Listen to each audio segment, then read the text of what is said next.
Have you ever, even for just a moment, wished you could control the entire world? Maybe even the entire galaxy? Although some of us might think it's a strange question, it's understandable to ponder, especially if you feel you've spent most of your life up until now being told how to think, act, and more.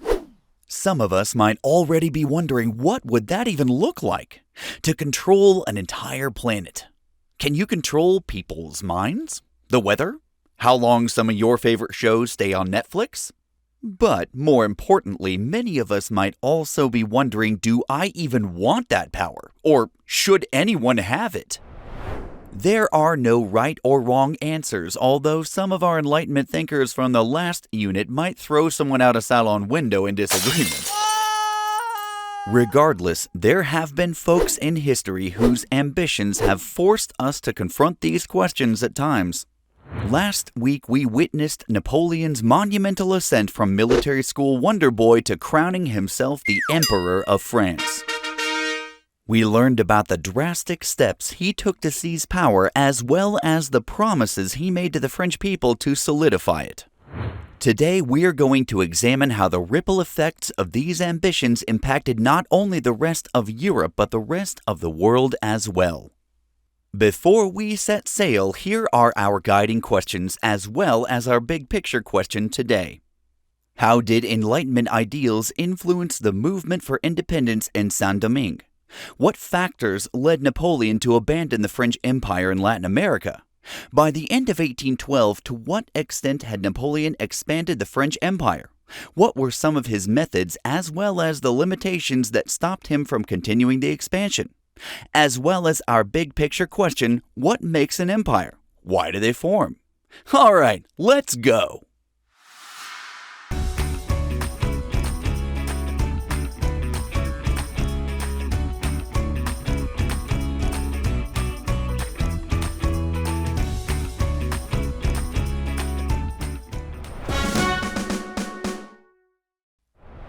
By 1800, France had established a significant colonial foothold in North America and the Caribbean, yet its crown jewel was Saint-Domingue, known today as Haiti. Originally populated by the indigenous Siboney and Taino peoples, the island was eventually colonized by two imperial powers, Spain in the east and France in the west. Relying predominantly on slave labor, Saint-Domingue would go on to export more sugar than all of the colonies in the British West Indies combined. It also amassed the largest number of African slaves in the Caribbean, estimated at 500,000, over 90% of the entire colony's population. But as the number of slaves and free gens de colère grew, so did plantation owners' fear of a massive slave revolt. After a series of rebellions and demands that France apply the same values of the Declaration of the Rights of Man and the Citizen to all men within the empire, slavery was eventually abolished in Saint-Domingue and some of the other French colonies in 1794. Think back to some of the Enlightenment ideas from the last unit. Which ideas do you feel black intellectuals in Saint-Domingue might have used to argue for the ending of slavery in the colonies?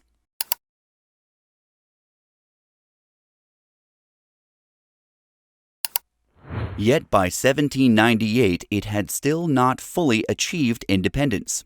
However, it was at this point that Toussaint Louverture, known today as the Father of Haiti, gained control of the colony. Born into slavery in Saint-Domingue in 1743, he would go on to learn and internalize many Enlightenment ideas. He eventually participated in a massive slave revolt in 1791 that saw rebels burn plantations and hunt down Europeans as well as mulattoes. In its aftermath, he rose to the rank of lieutenant governor, helping rebuild its economy while establishing de facto control over Saint-Domingue. At this point, Napoleon was in dire need of funds to pay for his costly wars with Britain and others. So, when Louverture proclaimed a separatist constitution that proclaimed him governor-general for life and excluded any provisions or trade advantages for the French, Napoleon responded by sending almost 50,000 troops to reassert French control over the sugar industry and potentially reinstate slavery. The French achieved some victories, but within a few months, most of their army had died from yellow fever. Plus, they had drastically underestimated the resiliency of the rebels. The French managed to capture Louverture, but the resistance remained fierce. The rebels finally scored a decisive defeat of the French troops at the Battle of Vertières in 1803, establishing the first independent nation born from a slave revolt. Soon after, France withdrew its last troops from the island, and Napoleon gave up his idea of establishing a North American empire, selling Louisiana, or New France, to the United States in order to finance his wars in Europe and give Great Britain another rival to contend with. What factors led Napoleon to abandon the French Empire in Latin America?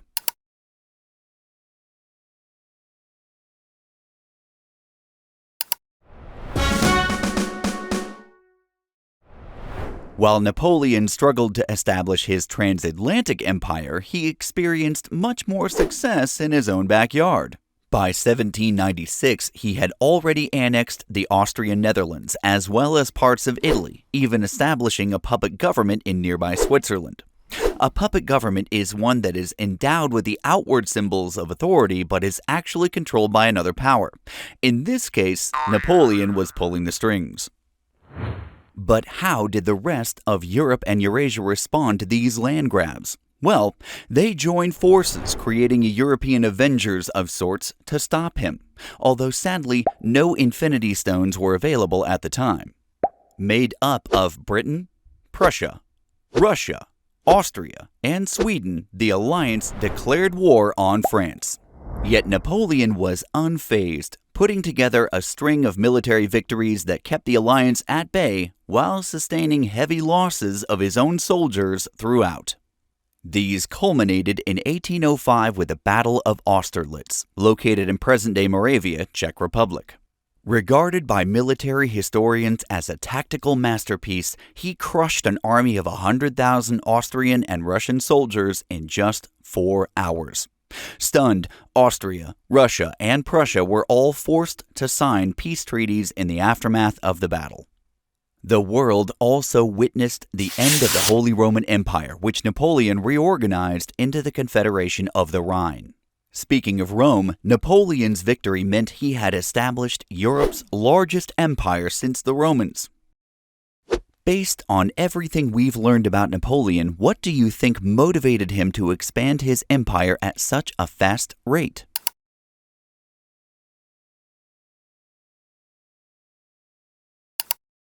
Now you can see why some folks might choose to be Napoleon when they boot up a game of Civilization. Yet for all of his conquering, there was one pesky imperial power that he could never quite overcome: the British. The old redcoats always seemed to get the best of Napoleon, and nowhere was this more evident than at the Battle of Trafalgar in 1805. This naval encounter took place in 1805 off the coast of Spain, where a large number of French ships were captured by the British Admiral Horatio Nelson. This battle ensured Britain would rule the seas for the next 100 years and forced Napoleon to give up his plans on trying to invade Britain. Aside from Britain, the only parts of Europe that Napoleon didn't control were Portugal, Sweden, and the Ottoman Empire. His sphere of influence included countries that, although they didn't technically belong to France, were more or less still under his control. So how did he do this?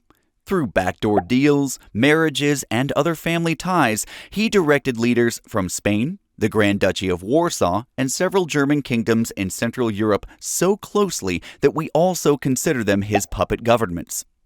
Elsewhere, in places like Russia, Austria, and Prussia, he established more formal alliances that were held together by fear and the threat of military action. If this sounds like it was a lot to control, you're right. This empire, although vast, wasn't very stable. In fact, we can say he was only able to keep it together for a short period between 1807 and 1812, which is when his grand ambitions began to dig him into holes he couldn't quite climb out of. But we'll save that for next time. Before we wrap up, let's do a quick review. By the end of 1812, to what extent had Napoleon expanded the French Empire? What were some of his methods, as well as the limitations that stopped him from continuing the expansion?